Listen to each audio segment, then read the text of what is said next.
Rich Mill didn't like me because I didn't have a lot of money. She tried to embarrass me by calling me the housemaid at her party and sharing it online. But then my husband did something that made her stop.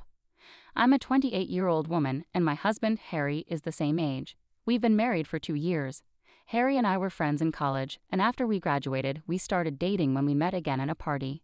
We've been together for about 4 years now, including our time as a married couple. I really love Harry, but there's something I find challenging: his mom, Olivia.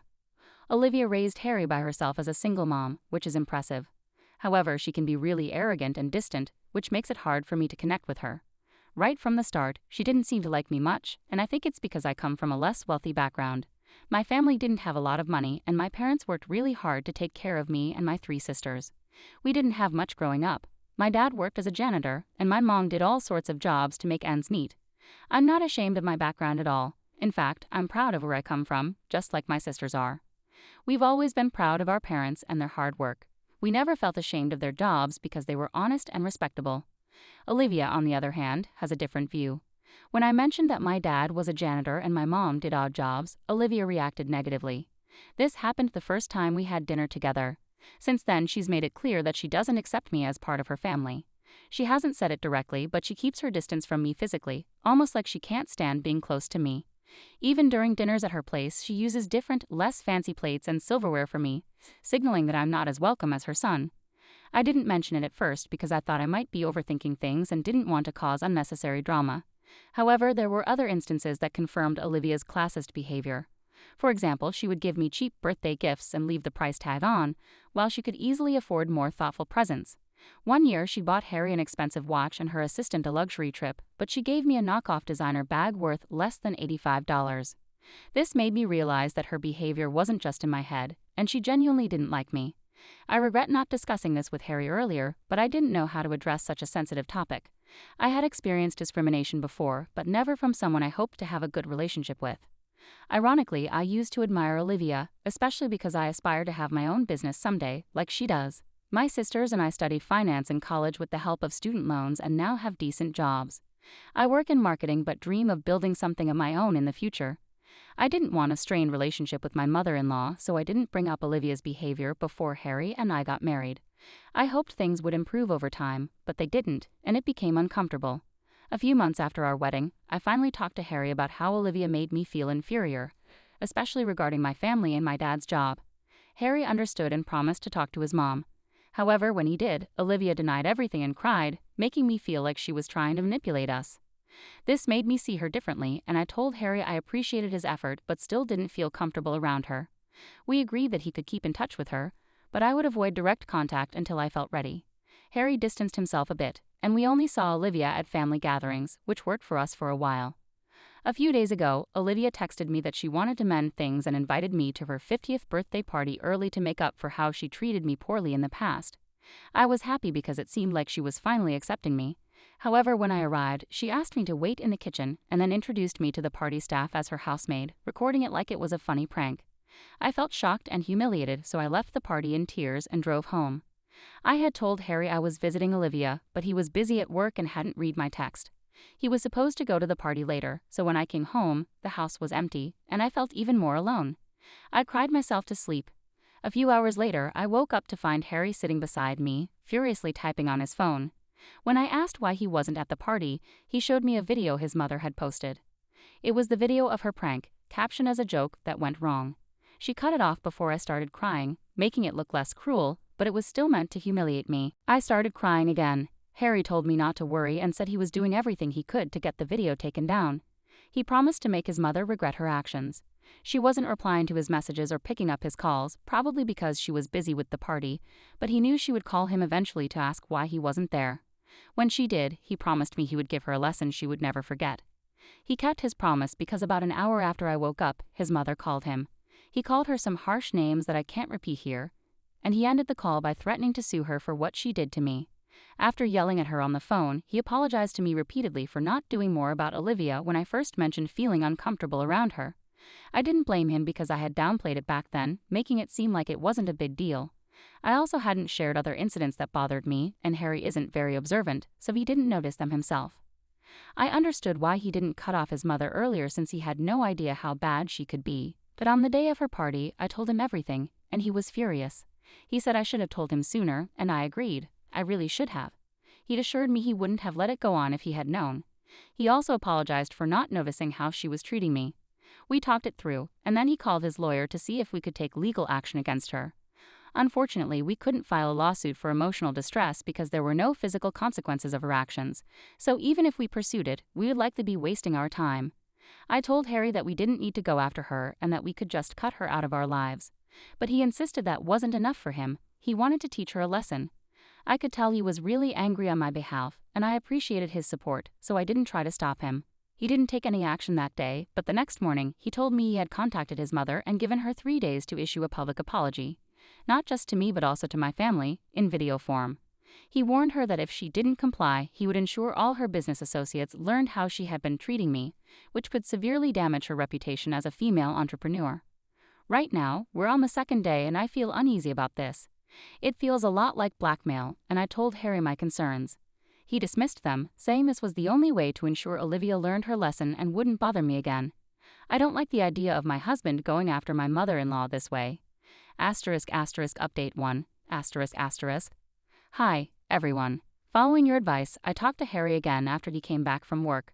I told him about my concerns once more. Even though Olivia was in the wrong, I didn't want to stoop to her level just to get back at her. I explained that I didn't like the idea of him using such tactics to force an apology, especially since it wouldn't be genuine. I said that I wanted him to call it off and let Olivia know she didn't need to apologize.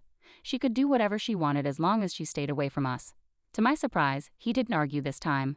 Instead, he broke down into tears. It took several minutes of consoling before he could finally tell me what was bothering him. As many of you had guessed, he was overcompensating for not taking things seriously and handling the situation properly when I first mentioned Olivia's behavior.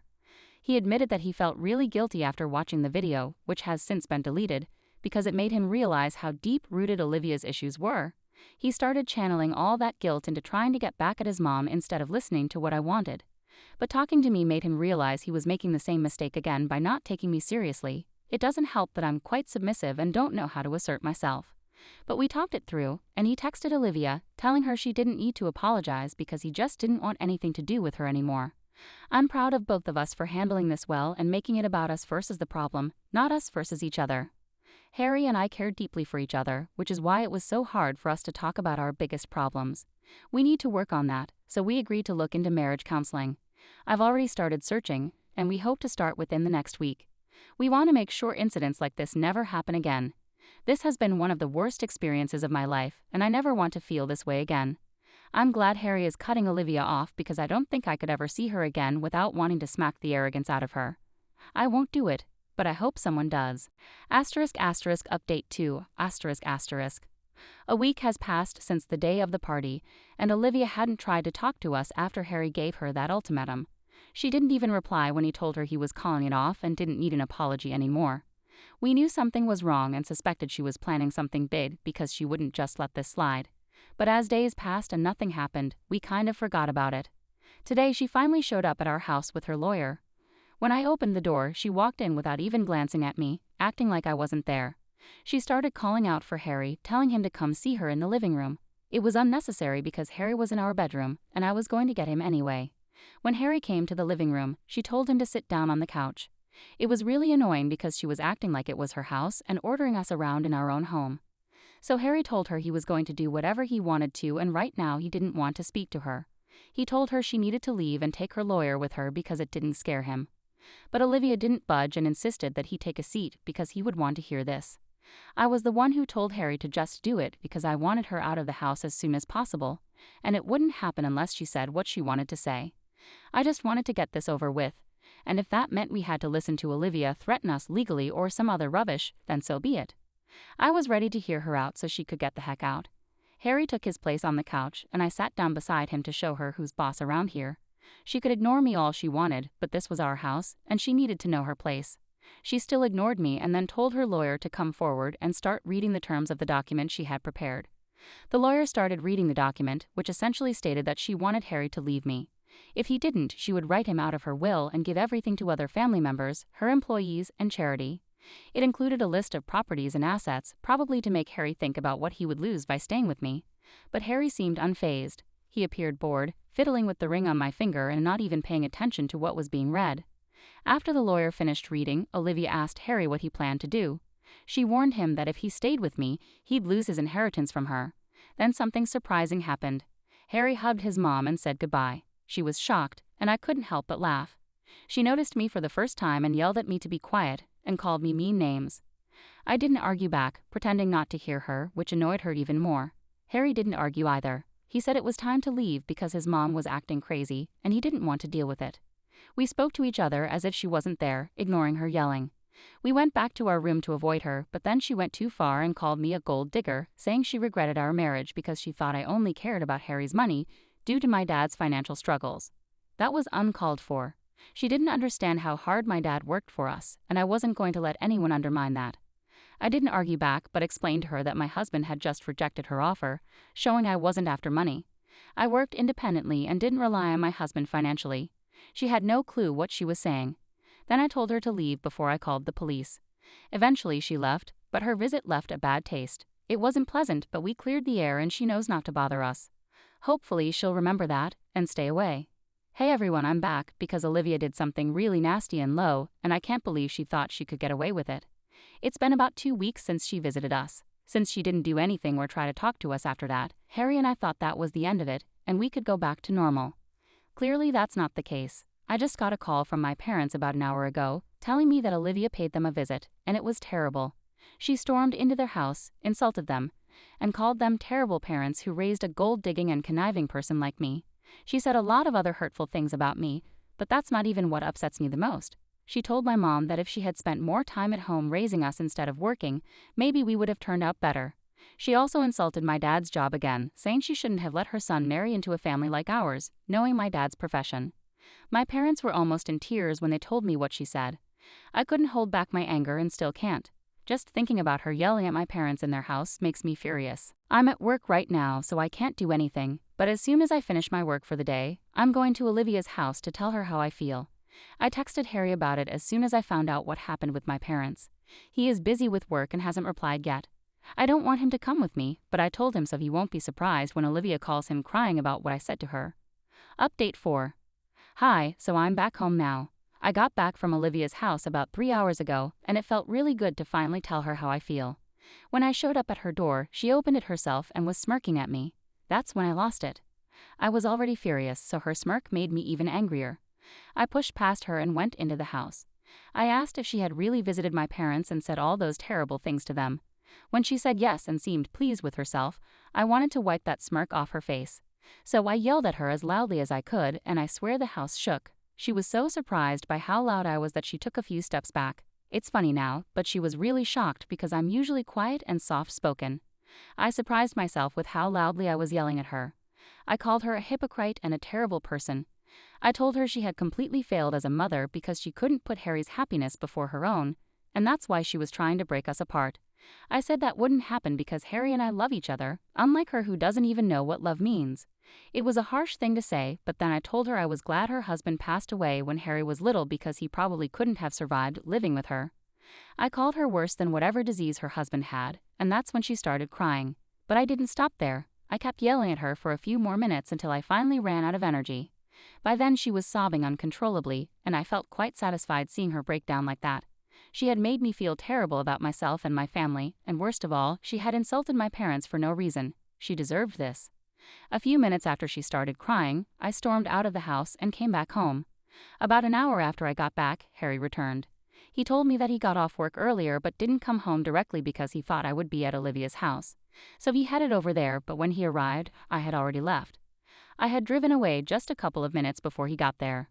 The door to his mother's house was already open, and Harry knew I had been there because when he walked in, Olivia was curled up on the couch, crying her heart out. I thought Harry would be mad at me for making his mother cry, especially since she never really expressed her emotions, let alone by crying. But he told me he was proud of me for finally standing up for myself and happy that I wasn't letting anyone walk over me. He hugged me and apologized for what his mother had said to my parents. Then he told me about his conversation with his mother before he came back home. It was short, but Harry said it was probably one of the last times he would talk to Olivia because we were going to have no contact with her. If she tries to mess with us again, we'll file for a restraining order. Anyway, when Harry asked her about what I had said, she repeated everything, including what I said about his father. Olivia expected him to defend her and finally say he was going to leave me because I had gone too far. But he disappointed his mom yet again and told her that even though it was his father I was talking about, he didn't find it offensive because Olivia had said much worse things about my family. So she kind of had this one coming. Then he and Olivia got into another fight. She accused him of not caring about her and taking my side just because I was pretending to be soft and innocent. But he told her that wasn't true at all. He was on my side because I was right. I had never tried to hurt her or make her feel inferior. She was the one who did that to me, and even when confronted and given a chance to change, she didn't. Instead, she turned it around on me and tried to gaslight me. Harry explained that she couldn't complain now because she had plenty of chances to make things right with me, but she chose not to.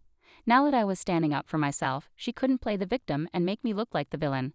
He walked out of his mother's house while she was screaming for him to come back and demanding that he leave me. But he told me he had made his choice and didn't care about anything else. It was sweet, and we had a cute moment. We are still going to continue marriage counseling because it's going well. But now we know for sure that we have each other's backs forever, and that's all I ever really wanted.